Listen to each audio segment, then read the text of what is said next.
إن الحمد لله نحمده ونستعينه ونستغفره ونعوذ بالله من شرور أنفسنا ومن سيئات أعمالنا من يهده الله فلا مضل له ومن يضلل فلا هادي له وأشهد أن لا إله إلا الله وحده لا شريك له وأشهد أن محمدا عبده ورسوله أما بعد فإن خير الحديث كتاب الله وخير الهدي هدي محمد صلى الله عليه وسلم وشر الأمور محدثاتها وكل محدثة بدعة وكل بدعة ضلالة وكل ضلالة في النار۔ گرامی قدر مشاہدین و مستمعین و مشاہدات و مستمعات، عمدۃ الاحکام نامی کتاب جو کہ نبی کریم صلی اللہ علیہ وسلم کی احادیث کا ایک معروف مجموعہ ہے، جس میں صحیحین کی احادیث ہیں جو احکام سے متعلق ہیں۔ ان احادیث کی تشریح اور ان کے معانی اور احکام و فوائد سے متعلق دروس کا یہ سلسلہ ہے، اور اللہ کے فضل و کرم سے ہم اب تک 9 حدیثیں پڑھ چکے ہیں۔ آج 10ویں حدیث پڑھی جائے گی انشاءاللہ۔ عن نعیم المجمر عن ابی ہریرہ رضی اللہ عنہ عن النبی صلی اللہ علیہ وسلم انہ قال ان امتی یدعون یوم القیامت غرا محجلین من آثار الوضوء فمن استطاع منکم ان یطیل غرته فلیفعل۔ ابو ہریرہ رضی اللہ عنہ بیان کرتے ہیں کہ نبی کریم صلی اللہ علیہ وسلم نے ارشاد فرمایا کہ میری امت کو قیامت کے دن پکارا جائے گا تو وہ وضو کے اثر سے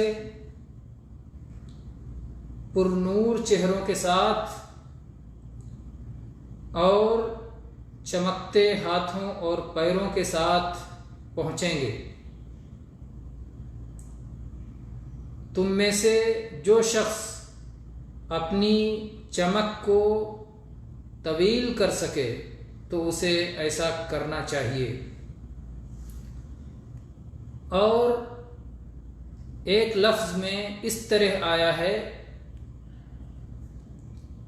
اب نعیم المجمر بیان کرتے ہیں کہ میں نے ابو ہریرہ رضی اللہ عنہ کو وضو کرتے ہوئے دیکھا۔ انہوں نے اپنے چہرے کو دھویا، اپنے دونوں ہاتھوں کو دھویا،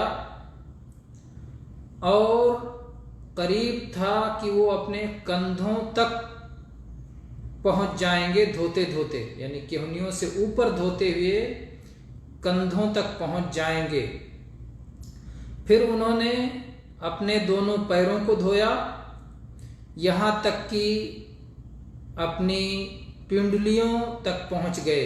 پھر فرمایا کہ میں نے رسول اللہ صلی اللہ علیہ وسلم کو کہتے ہوئے سنا ہے کہ میری امت کو بروز قیامت پکارا جائے گا تو وہ روشن چہروں اور روشن ہاتھ پاؤں والے ہوں گے وضو کے آثار کی بنا پر۔ تم میں سے جس شخص کو یہ قدرت ہو کہ اپنی چمک کو دراز کر سکے، اپنی روشنی کو بڑھا سکے، اپنی چہرے کی چمک کو، اپنے اعضاء کی چمک کو، ہاتھ پاؤں کی چمک کو جو بڑھا سکے تو اسے ایسا کرنا چاہیے۔ اور صحیح مسلم میں یہ الفاظ ہیں کہ ابو ہریرہ رضی اللہ عنہ نے فرمایا میں نے اپنے خلیل صلی اللہ علیہ وسلم کو فرماتے ہوئے سنا ہے کہ مومن کے زیورات وہاں تک پہنچ جائیں گے جہاں تک وضو پہنچ رہا ہے۔ تبلغ الحلیۃ من المؤمن حيث يبلغ الوضوء. یہ حدیث امام بخاری رحمہ اللہ نے کتاب الوضو باب فضل الوضو میں ذکر کیا ہے، اور ایسے ہی الغر والمحجلون من آثار الوضو، اور امام مسلم نے کتاب الطہارہ باب استحباب اطالۃ الغرۃ والتحجیل. اللہ کے نبی کریم صلی اللہ علیہ وسلم نے اس حدیث میں فرمایا کہ میری امت کو قیامت کے دن پکارا جائے گا. آپ نے فرمایا میری امت. اللہ کے نبی کریم صلی اللہ علیہ وسلم کی ایک امت تو امت دعوت ہے، جس میں تمام جن اور انسان شامل ہیں. سارے جنات اور سارے انسان آپ صلی اللہ علیہ وسلم کی آمد کے بعد آپ کی امت ہیں. ان کو کہا جاتا ہے امت دعوت، جن لوگوں کے لیے فرض ہے کہ وہ آپ کی دعوت قبول کریں. اسی لیے اللہ کے نبی کریم صلی اللہ علیہ وسلم نے فرمایا ہے لا يسمع احد من هذه الامه يهودي ولا نصراني لا يسمع بي احد من هذه الامه يهودي ولا نصراني ثم لم يؤمن بالذي ارسلت به الا كان من اهل النار. کہ جو بھی میرے بارے میں سنے اس امت کا، چاہے یہودی ہو چاہے نصرانی ہو، تو وہ یہودی بھی اور نصرانی بھی جو کہ غیر مسلمین ہیں، یہ سب کے سب امت دعوت میں شامل ہیں. تو آپ نے کہا جو بھی اس امت کا فرد میرے بارے میں سنے اور مجھ پر ایمان نہ لائے تو وہ جہنم میں جائے گا.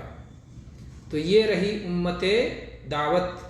لیکن یہاں پر امت دعوت مراد نہیں ہے، کیونکہ وہ تو وضو نہیں کرتے. وضو صرف امت اجابت کرتی ہے. امت اجابت یعنی وہ لوگ جنہوں نے آپ کی دعوت کو قبول کر لیا، جو آپ پر ایمان لے آئے، جو آپ کی اتباع کر رہے ہیں، وہ آپ کی امت ہیں، امت اجابت. تو اللہ کے نبی صلی اللہ علیہ وسلم نے فرمایا کہ میری امت کو قیامت کے دن پکارا جائے گا. قیامت کے دن پکارا جائے گا. قیامت کا دن کون سا دن ہوگا؟ جب مرنے کے بعد سارے لوگوں کو دوبارہ زندہ کیا جائے گا. اور اس پر ایمان رکھنا، مرنے کے بعد دوبارہ زندہ ہونے پر ایمان رکھنا، یہ ارکان ایمان میں سے ایک اہم رکن ہے. ایمان کے جو ارکان ہیں اس میں سے اہم رکن ہے کہ مرنے کے بعد دوبارہ اٹھائے جانے پر، قیامت کے دن پر، حساب و کتاب پر، ان ساری چیزوں پر ایمان رکھا جائے. تو قیامت کے دن پکارا جائے گا، بلایا جائے گا. کیسے پکارا جائے گا؟ جب پکارا جائے گا تو اس امت کی پہچان سب سے الگ ہوگی. یہ سب سے ممتاز ہوں گے. غرم محجلین. غر یہ اغر کی جمع ہے. اغر یہ تفضیل کا صیغہ ہے. اغر اور اس کی جمع ہے غر، اور غرا مؤنث آتی ہے. اور غرم، غر کہتے ہیں گھوڑے کی پیشانی کی سفیدی. گھوڑے کی پیشانی پہ جو سفیدی اور چمک پائی جاتی ہے تو اسے غرہ کہتے ہیں. اور تحجیل، گھوڑے کے چاروں پیروں میں جو سفیدی پائی جاتی ہے اسے تحجیل کہتے ہیں. نبی کریم صلی اللہ علیہ وسلم سے ایک بار آپ سے پوچھا گیا کہ اللہ کے نبی، جب ساری دنیا اکٹھا ہوگی میدان محشر میں قیامت کے دن تو آپ اپنی امت کو کیسے پہچانیں گے؟ تو آپ صلی اللہ علیہ وسلم نے فرمایا کہ کسی جگہ پر بہت سارے گھوڑے جمع ہوں، سب کالے سیاہ ہوں، اور اس میں کچھ گھوڑے ایسے ہوں جن کی پیشانیاں سفید ہوں، جن کے چاروں پاؤں سفید ہوں، تو ان کو پہچاننا کچھ دشوار ہوگا؟ کہا کچھ نہیں، وہ بالکل آسانی سے الگ کیے جا سکتے ہیں. تو یہی حال اس امت کا ہوگا کہ وضو کے آثار کی بنا پر ان کے اعضائے وضو چمک رہے ہوں گے. اعضائے وضو چمک رہے ہوں گے تو ان کو پکارا جائے گا. تو یا تو اس پکارا جائے کا مطلب یہ ہے کہ کہا جائے گا اے روشن پیشانی والو، یا ایھا الغر المحجلون، اے روشن پیشانی والو، اے روشن ہاتھ پاؤں والو، آؤ الگ آ جاؤ. یا تو یہ مفہوم ہے، اور یا مفہوم یہ ہے کہ کہا جائے گا کہ اے امت محمد، اے فلاں ابن فلاں، آگے آؤ.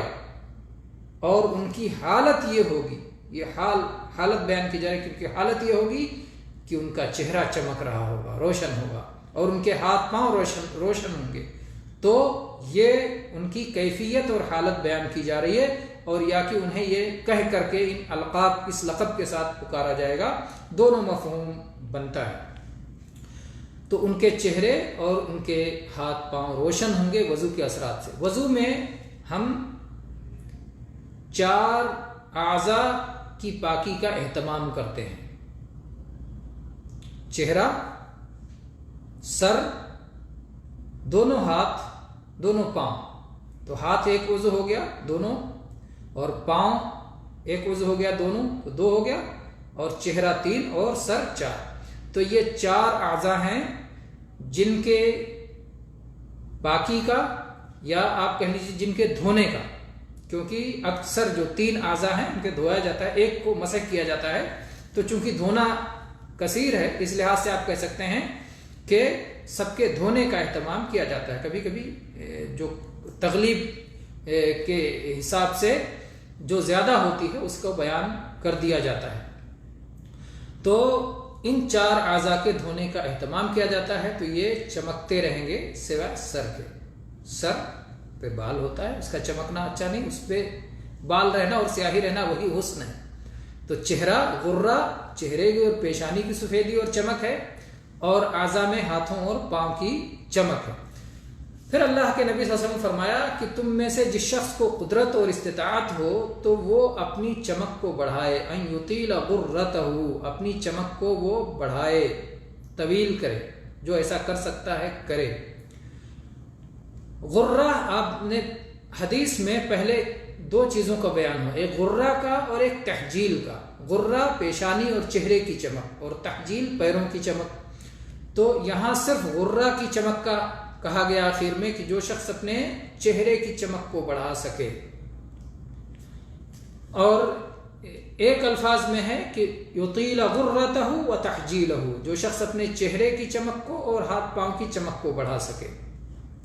اب یہ کیسے بڑھایا جا سکتا ہے، اس کی کیفیت. تو ایک کیفیت تو وہ ہے جو یہ راوی تابعی نعیم المجمر جو بیان کر رہے ہیں ابو ہریرہ رضی اللہ عنہ کے فہم کو، اور ایک فہم وہ ہے جو اس سے مختلف ہے اور جس کے دلائل زیادہ قوی ہیں.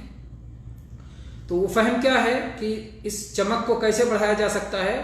اس چمک کو یہ بڑھایا جاتا ہے کہ جو عضو ہے اس سے زیادہ کو دھو لیا جائے. جیسے ہاتھوں کو کہنیوں تک دھونے کے لیے کہا گیا ہے تو کہنیوں سے بڑھا کے کندھے تک دھو لیا جائے، اور پیروں کو ٹخنوں تک دھونے کے لیے کہا گیا تو ٹخنوں سے اوپر پنڈلیوں کو بھی دھو لیا جائے. یہ مفہوم ہے جو کہ ابو ہریرہ رضی اللہ عنہ کے عمل سے ثابت ہے، اور وہ ایسا کرتے تھے ابو ہریرہ رضی اللہ عنہ. اور بعض روایت میں ہے کہ وہ ایسا چھپ کے کرتے تھے، جیسا کہ ابن قیم رحمہ اللہ نے بہت ہی تفصیل کے ساتھ اسے ذکر کیا ہے اپنی کتاب حادی الارواح میں. اور ایک بار یہ روایت ذکر کیا ہے، صحیح مسلم میں بھی یہ سیاق موجود ہے کہ ایک بار ابو ہریرہ رضی اللہ عنہ وضو کر رہے تھے، یہاں تک کہ ہاتھ دھوتے دھوتے بغل تک پہنچ گئے. تو دیکھنے والے نے، ابو حازم نے کہا کہ یہ کون سا وضو ہے؟ تو کہا بنو فروخ تم یہاں موجود ہو. تو گویا چھپاتے تھے کہ کوئی دیکھ نہ پائے. تبھی تو انہوں نے کہا، انہیں احساس نہیں تھا کہ کوئی دیکھ رہا ہے، تبھی کہا تم یہاں ہو، اگر مجھے معلوم ہوتا تم یہاں ہو تو میں ایسا وضو نہیں کرتا. گویا اس پہ ان پر انکار بھی، اس فہم پر ان پر انکار بھی کیا جاتا تھا کہ یہ فہم باقی صحابہ کے یہاں یہ فہم مقبول نہیں تھا، اور وہ یہ سمجھتے تھے کہ جتنا فرض کیا گیا ہے، جتنا ذکر کیا ہے اللہ تبارک و تعالیٰ نے قرآن پاک میں، اور اللہ کے نبی کریم صلی اللہ علیہ وسلم نے جتنا کر کے بتایا ہے اس سے زیادہ کرنا مناسب نہیں ہے. وہ جو حد بندی کی گئی ہے اسی حد میں ہمیں قائم رہنا چاہیے. چنانچہ یہی جو ہے مفہوم اہل علم کی ایک جماعت نے لیا ہے کہ ہمیں اس مفہوم سے آگے نہیں بڑھنا چاہیے، اس حد سے آگے نہیں بڑھنا چاہیے جو کہ حد مقرر کی گئی ہے. کیونکہ حدیث میں یہ الفاظ بھی آتے ہیں کہ اللہ کے نبی کریم صلی اللہ علیہ وسلم نے وضو فرمایا تو آپ نے ہاتھوں کو کہنیوں سمیت دھویا اور پیروں کو ٹخنوں سمیت دھویا، اور اس کے بعد آپ نے فرمایا جو شخص اس سے زیادہ کرے فمن زاد علی ھذا فقد اساء وتعدى وظلم، اس نے برا کیا، اس نے حدود سے تجاوز کیا، اس نے ظلم کیا۔ تو اس لیے گویا، اور اللہ کے نبی کریم صلی اللہ علیہ وسلم ساری زندگی جو وضو کرتے رہے اس میں آپ اس سے زیادہ بغل تک نہیں دھویا کرتے تھے۔ تو گویا ابو ہریرہ رضی اللہ عنہ سے اس حدیث کے سمجھنے میں تسامح ہوا ہے، چوک ہو گئی ہے۔ اور اسی طرح سے ہاتھوں اور پیروں کے تو ہے کہ آپ اور آگے تک کندھے تک ہاتھوں کو دھل ڈالیں اور پیروں کو آپ پڈلیوں تک دھل ڈالیں، لیکن چہرہ کہاں بڑھائیں گے؟ چہرہ میں تو چہرے کے حدود متعین ہیں اور وہ پورا ہاتھ دھویا جاتا ہے، اب اس کو کوئی بڑھانا چاہے تو کیسے بڑھائے؟ تو وہ تو ناممکن ہے اس کو بڑھانا۔ اور حدیث میں ہے کہ غرہ بھی بڑھائے اور تحجیل بھی بڑھائے، تو تحجیل تو آپ بڑھا سکتے ہیں جگہ کے اعتبار سے، لیکن غرہ نہیں بڑھا سکتے۔ تو اس سے معلوم ہوتا ہے کہ یہ مفہوم درست نہیں ہے کہ جو مکان یا جو جگہ متعین کی گئی ہے اس سے زیادہ دھو لیا جائے۔ یہ سوچ اور یہ فہم اور حدیث کو اس طرح سمجھنا، یہ فہم درستی کے مطابق، ثواب کے مطابق نہیں ہے۔ یہ ایک اجتہادی فہم ہے جو کہ اس میں زیادہ صحیح یہی ہے کہ حدود سے تجاوز نہ کیا جائے۔ اس حدیث سے اس امت کی فضیلت معلوم ہوتی ہے کہ کس طرح سے یہ امت باقی امتوں میں اپنے اعضائے وضو کے روشن ہونے کی وجہ سے ممتاز ہوگی، اور ایسے ہی اس حدیث سے وضو کی فضیلت بھی معلوم ہوتی ہے کہ ہم وضو کرتے ہیں اور اس کا اتنا بڑا ہمیں فائدہ ملے گا۔ بہت سارے لوگ وضو کرتے ہیں، انہیں اس فائدے کا تصور نہیں ہوتا کہ جب پوری دنیا اکٹھا ہوگی اس وقت یہ اعضاء اس وقت روشن ہوں گے اور چمک رہے ہوں گے، یہ تصور نہیں ہوتا۔ تو کبھی کبھی ہم کوئی کام کرتے ہیں اور وہ کام ہمیں معمولی لگتا ہے لیکن اس کا نتیجہ بہت بڑا ہوتا ہے، تو اسی میں سے ایک چیز یہ بھی ہے۔ تو نبی کریم صلی اللہ علیہ وسلم کے طریقۂ تعلیم کی خوبی دیکھیے کہ جب آپ کسی نیکی کا حکم دیتے تھے تو اس نیکی کے فوائد بھی بیان کرتے تھے تاکہ لوگوں کے اندر اس کا شوق پیدا ہو، اور جب کسی برائی سے منع کرتے تھے تو اس کی نقصانات کو بھی بیان کرتے تھے تاکہ لوگوں کے دل میں اس سے نفرت پیدا ہو۔ تو یہی ہمارا طریقہ بھی ہونا چاہیے کہ وضو کرنے کا طریقہ بتاتے ہوئے ہم وضو کے فوائد بھی لوگوں سے بتائیں، وضو کا اجر و ثواب بھی بتائیں، وضو کے منافع بھی بتائیں تاکہ لوگ فائدہ اٹھائیں۔ وضو کرتے ہوئے اگر بندہ 3 باتوں کو یاد رکھے تو اسے وضو کی بھرپور لذت حاصل ہوگی۔ ایک تو یہ کہ وضو کرتے ہوئے یاد رکھے کہ یہ میرے مالک، میرے رب، میرے اللہ کا حکم ہے۔ اللہ تبارک تعالیٰ نے فرمایا یا ایھا الذین آمنوا اذا قمتم الى الصلاة فاغسلوا وجوہکم وایدیکم الى المرافق وامسحوا برؤوسکم وارجلکم الى الکعبین۔ تو اللہ تعالیٰ نے حکم دیا ہے، تو یہ عمل کرتے ہوئے یاد رکھیں کہ یہ میرے خالق و مالک، میرے رب، میرے پالنہار، میرے منعم، میرے محسن کا یہ حکم ہے، میرے معبود برحق کا یہ حکم ہے، میں اس کی تعمیل کر رہا ہوں۔ دوسری چیز یہ یاد رکھیں کہ جناب محمد الرسول اللہ صلی اللہ علیہ وسلم اسی طرح وضو فرمایا کرتے تھے، اور آپ کو اللہ تعالیٰ نے ہمارے لیے نمونہ بنا کے بھیجا ہے، ہمیں آپ کی پیروی کرنی ہے، آپ کے طریقے کو اپنانا ہے۔ تو میں جو وضو کر رہا ہوں اسی طرح سے میرے نبی کریم صلی اللہ علیہ وسلم، اللہ کے خلیل صلی اللہ علیہ وسلم ایسے ہی وضو فرمایا کرتے تھے۔ تو آپ کی متابعت کو یاد رکھا جائے، اللہ کے حکم کی تعمیل کو یاد رکھا جائے، اور اس کے بعد تیسری چیز وضو کے فضائل کو یاد رکھا جائے کہ یہ جو ابھی دھو رہا ہوں دنیا میں تو صفائی ہو ہی رہی ہے، آخرت میں اس کی وجہ سے یہ اعضاء چمک رہے ہوں گے، یہ اعضاء روشن ہوں گے، باقی امتوں کے مقابلے میں ہم ممتاز ہوں گے، اور ان کے ذریعے سے ہمیں الگ بلا کے الگ کیا جائے گا کہ یہ تو محمد الرسول اللہ صلی اللہ علیہ وسلم کی امتی ہے، ان کو الگ کیا جائے گا، ان کو اس طرح سے پکارا جائے گا، اور ان اعضاء پر زیور پہنایا جائے گا، جیسا کہ ابو ہریرہ رضی اللہ عنہ کہتے ہیں کہ میں نے اپنے خلیل صلی اللہ علیہ وسلم سے سنا، ابو ہریرہ رضی اللہ عنہ کہتے ہیں میں نے اپنے خلیل سے سنا، اللہ کے نبی کریم صلی اللہ علیہ وسلم نے فرمایا ہے کہ لو کنت متخذا خلیلا لاتخذت ابا بکر خلیلا ولکن صاحبکم خلیل اللہ، کہ اگر میں کسی کو خلیل بناتا تو ابو بکر رضی اللہ عنہ کو خلیل بناتا، لیکن وہ بھی میرے خلیل نہیں ہے. میرا خلیل تو میرا مالک، میرا رب، میرا اللہ ہے، اور میں اللہ کا خلیل ہوں. تو ابو ہریرہ رضی اللہ عنہ کیسے کہہ رہے ہیں میرے خلیل؟ تو دیکھیے یہ خلت دو طرف سے ہوتی ہے. ایک طرف سے ہے ان کی طرف سے، ابو ہریرہ رضی اللہ عنہ جس سے سب سے زیادہ محبت کرتے ہیں، اور خلت یہ محبت کا اعلیٰ درجہ ہے. تو اللہ کے بعد، کیونکہ اہل ایمان کی محبت سب سے زیادہ اللہ سے ہوتی ہے، اور باقی ساری محبتیں اللہ کے تابع ہیں. تو رسول اللہ صلی اللہ علیہ وسلم کی محبت بھی اللہ کے تابع ہے، کیونکہ آپ اللہ کے رسول ہیں.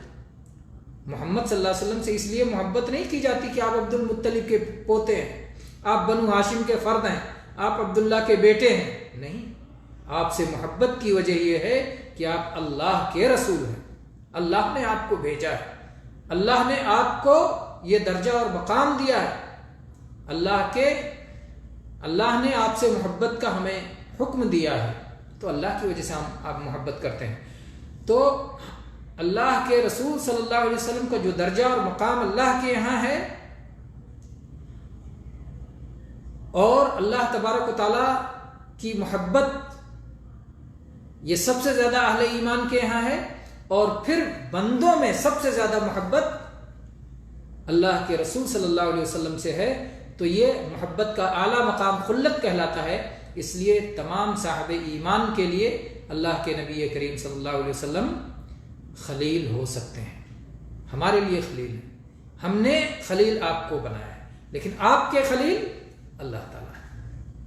ہمارے خلیل محمد صلی اللہ علیہ وسلم ہیں. اگر ہم نے محبت کے اعلیٰ مقام کو، جو کہ محبت کے 10 مقام اہل علم نے ذکر کیے، امام قیم نے محبت کے 10 درجے ذکر کیے ہیں، سب سے اعلیٰ درجہ خلت کا درجہ ذکر کیا. تو اگر کوئی اللہ کے نبی کریم صلی اللہ علیہ وسلم سے اس درجہ محبت کرتا ہے کہ اسے اپنا کہ آپ صلی اللہ علیہ وسلم کو اپنا خلیل بنا لیتا ہے، تو وہ خلیل بنایا جا سکتا ہے، اور یہ حدیث اس بات کی دلیل ہے. تو ابو ہریرہ رضی اللہ عنہ فرماتے ہیں کہ نبی صلی اللہ علیہ وسلم نے فرمایا کہ ایمان والوں کو جنت میں زیور وہاں تک ملے گا جہاں تک کہ وضو پہنچتا ہے، وضو کا عمل جہاں تک پہنچتا ہے. تو گویا ہاتھ میں کہنیوں سمیت، کہنیوں تک، اور پیر میں ٹخنوں تک پورا کا پورا مزین کر دیا جائے گا، زیوروں سے سجا دیا جائے گا، مرد ہوں چاہے خواتین ہوں. جنت میں سب کے لیے اللہ تبارک و تعالیٰ کی طرف سے زیورات ہوں گے، ان کے شایان شان. دنیا میں مرد کے لیے زیورات نہیں ہیں، لیکن بہت ساری چیزیں جو دنیا میں نہیں ہیں یا دنیا میں ممنوع ہیں، آخرت میں اللہ تبارک و تعالیٰ کی طرف سے اپنے اہل ایمان بندوں پر انعام ہوگا. اور وہاں جسم کی نعمتوں کا بھی بھرپور انتظام ہوگا، دل کے لیے بھی جو نعمتیں ہیں ان کا بھی بھرپور انتظام ہوگا، قلب کی نعمتوں کے لیے بھرپور انتظام ہوگا. ہر طرح کا سرور، خوشی، اور جو چیزیں رنج کا باعث بنے، تکلیف کا باعث بنے، وہاں کچھ نہیں ہوں گی. تو بہرحال اس میں وضو کے 2 فائدے بیان کیے گئے، 2 فضائل بیان کیے گئے. تو وضو کرتے ہوئے اگر وضو کے فضائل بھی یاد رکھیں کہ اس کی وجہ سے یہ اعضاء روشن ہوں گے، اور ان اعضاء پر